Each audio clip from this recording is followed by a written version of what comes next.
Austin sighs and decides to change tactics. He smiles and turns on his charm. All right, Mom. Death to the beans. They've been plucked from their life source, forced to die a terrible death in boiling water and stomach acids. Just bring them in, kiddo.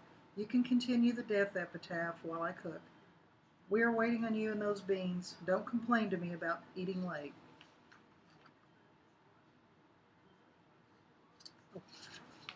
Austin walks back to the trailer with a bowl full of beans.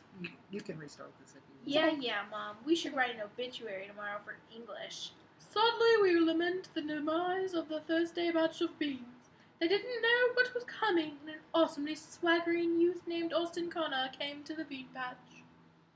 Awesomely swaggering? I'll work on that. Let me free verse a minute. We could write an ode to the bean, a sacrifice death. Nice how the teenage angst has turned to sarcastic, yet creative forces. Always use those forces good, my young Jedi. Crafty words for good, I will.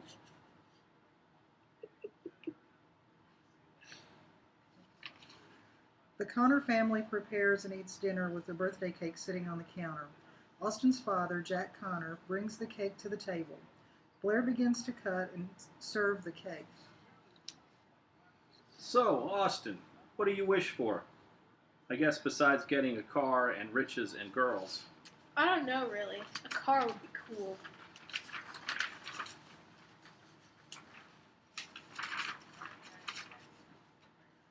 Blair looks at Jack with tense apprehension but continues to serve the cake. Well, let's have a seat in the other room. We have a lot to tell you tonight. You're 18, and all of the parents here made a promise to talk to our kids on their 18th birthday about what happened. Austin flops on the couch with his cake, unsure if this is a good talk or a bad talk.